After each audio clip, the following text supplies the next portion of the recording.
Assalamualaikum warahmatullahi wabarakatuh. Dan inilah rahasia Fir'aun membangun piramida Mesir menurut Al-Quran. Mesir merupakan salah satu negara yang mempunyai satu dari 7 keajaiban dunia. Lewat piramidanya, negara dengan ibu kota Kairo itu berhasil menarik ribuan orang untuk melihat bagaimana menakjubkannya bangunan yang berbentuk 5 segi 4 itu. Piramida Mesir dikenal sebagai tempat makam raja-raja. Kabarnya, raja-raja dan bangsawan Mesir ketika meninggal langsung diawetkan dan disimpan bersama harta kekayaannya. Sejak lama, para ilmuwan bingung bagaimana cara sebuah piramida dibangun. Hal ini karena teknologi untuk mengangkat batu-batu besar yang bisa mencapai ribuan kilogram ke puncak-puncak bangunan piramida tersebut belum ditemukan di zamannya. Seperti piramida Agung Giza yang dibangun pada dinasti keempat oleh Fir'aun Khufu, menjadi salah satu bangunan terbesar yang dibuat oleh manusia. Tak hanya itu, hebatnya lagi, konstruksi piramida menggunakan lebih dari 2 juta balok batu yang masing-masing beratnya lebih dari 2 ton. Lantas bagaimana caranya orang Mesir kuno bisa mengangkut balok batu yang sangat berat itu? Apa rahasia di balik pembangunan piramida tersebut? Apa tujuan Fir'aun membangun piramida tersebut? Dan siapakah arsitek dengan otak secerdas itu mampu merancang dan membangun bangunan setinggi itu yang orang modern saja belum tentu mampu membuatnya? Teka-teki bagaimana piramida dibangun oleh Fir'aun memang menjadi banyak pertanyaan oleh para ilmuwan. Banyak ilmuwan yang bingung bagaimana batu besar dan berat tersebut bisa berbentuk tanpa alat teknologi yang canggih. Lebih dari itu, sebenarnya apa tujuan Fir'aun membuat piramida yang begitu megah? Dalam berita ilmiah yang diterbitkan pada Journal of American Ceramic Society, para ilmuwan mengkonfirmasi bahwa Fir'aun untuk membangun berbagai monumen yang tinggi termasuk piramida menggunakan tanah liat ataupun tanah slurry yang dipanaskan hingga membentuk batu keras yang sulit dibedakan dengan batu aslinya. Menurut para ilmuwan, tidak mungkin mengangkat batu yang beratnya ribuan kilogram tersebut. Oleh karenanya, Fir'aun menggunakan batu alam untuk membangun dasar, lalu menggunakan batu lumpur yang dibakar, kemudian disusun membentuk piramida. Model pembakaran batu lumpur tersebut dicampur dengan lumpur kapur di tungku perapian yang dipanaskan dengan uap air garam. Setelah itu, uap air ini ikut membentuk campuran tanah liat. Lalu tahapan selanjutnya dengan membuat cetakan di atas kayu dan dituangkan dalam tempat yang disediakan di dinding piramida. Para ilmuwan mengatakan bahwa Fir'aun mahir dalam ilmu kimia serta dalam mengelola tanah liat hingga menjadi batu. Teknik ini menjadi hal yang sangat rahasia jika dilihat dari kodifikasi nomor di batu yang mereka tinggalkan. Selain itu, Profesor Joseph Davidovich meneliti langsung batu piramida yang diambil dari piramida Giza. Ia menemukan sebuah jejak reaksi cepat yang menafsirkan batu itu terbuat dari lumpur. Sebelumnya, pakar geologi dahulu belum memiliki kemampuan membedakan antara batu alam dan batu buatan. Tetapi dengan peralatan canggih sekarang ini, sang profesor akhirnya bisa membedakan. Ia pun juga menguji pembuatan batu lumpur dengan model yang sama dalam tempo 10 hari. Hasilnya, ia dapat menafsirkan secara akurat bahwa pembangunan piramida itu memang dibuat menggunakan model pembuatan batu-batu dengan tanah liat ataupun lumpur yang dibakar api. Menariknya, jauh pada 14 abad yang lalu, sebelum penelitian-penelitian yang dilakukan oleh para ilmuwan tersebut, Al-Quran telah lebih dulu menjelaskan alasan dan tujuan Fir'aun membuat piramida. Bahkan bahan untuk membuat piramida pun sudah Allah sebutkan dalam Al-Quran. Sebagaimana dalam surah Al-Qasas ayat 38, Allah subhanahu wa ta'ala berfirman, dan berkata Fir'aun, "Hai pembesar kaumku, aku tidak mengetahui Tuhan bagimu selain aku.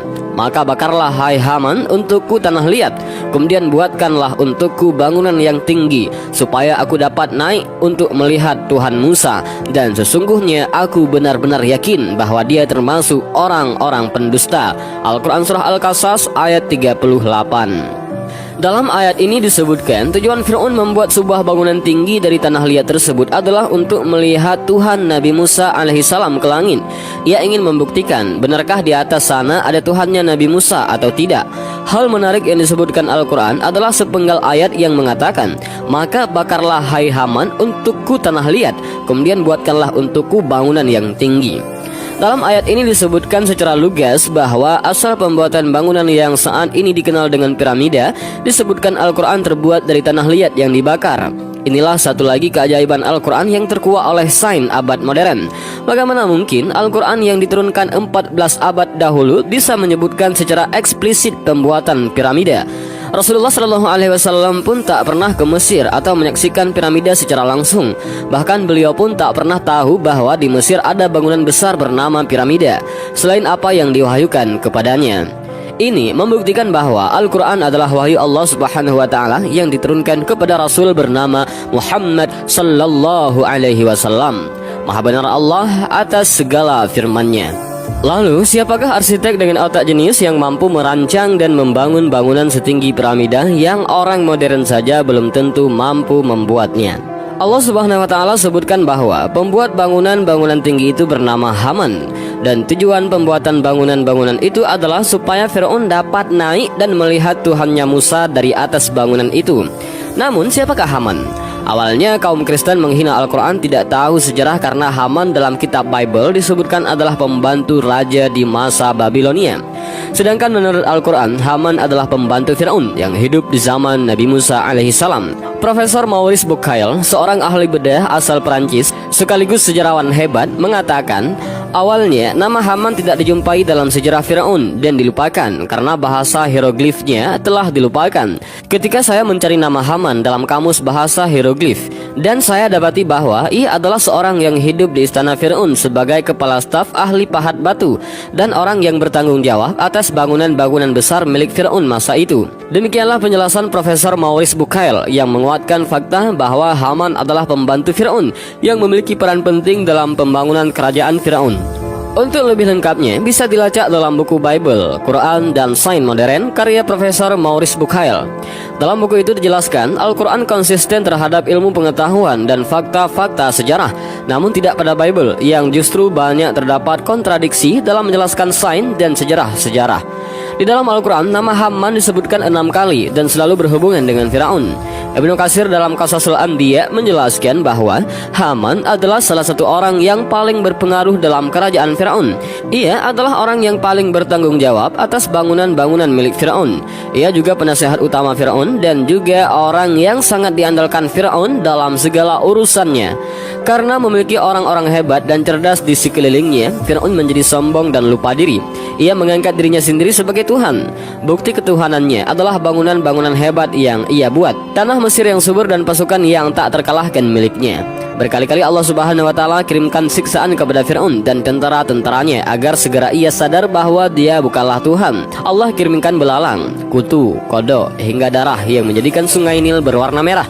Namun peringatan itu tidak pernah ia gubris. Justru ia menyalahkan Musa dan orang-orang Bani Israel yang mengikuti Musa dan menuduh mereka bahwa merekalah orang-orang yang membawa sial di negeri yang ia kuasai. Ketika peristiwa berubahnya tongkat Nabi Musa alaihissalam menjadi ular di hadapan para penyihir dan memakan ular-ular palsu milik para penyihir Firaun, terbesit keraguan di dalam hati Firaun dan ia mulai mengakui bahwa dirinya bukanlah Tuhan.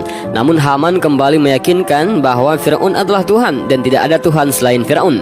Musa hanya pembohong karena pada kenyataannya memang tidak ada siapapun di langit sana. Mendengar perkataan Haman, inilah membuat Firaun kembali sombong dan menetapkan bahwa ia adalah Tuhan yang tunggal. Untuk membuktikan bahwa tidak ada Tuhan di langit sana, ia perintahkan Haman untuk membuat bangunan yang tinggi.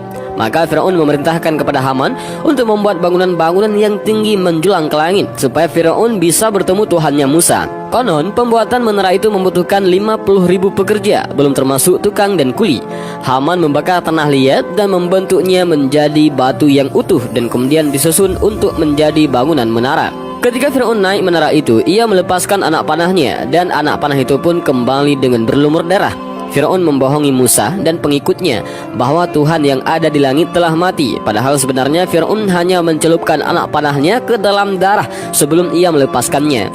Atas bisikan Haman pula lah Firaun berusaha membunuh dan menangkap Nabi Musa alaihissalam.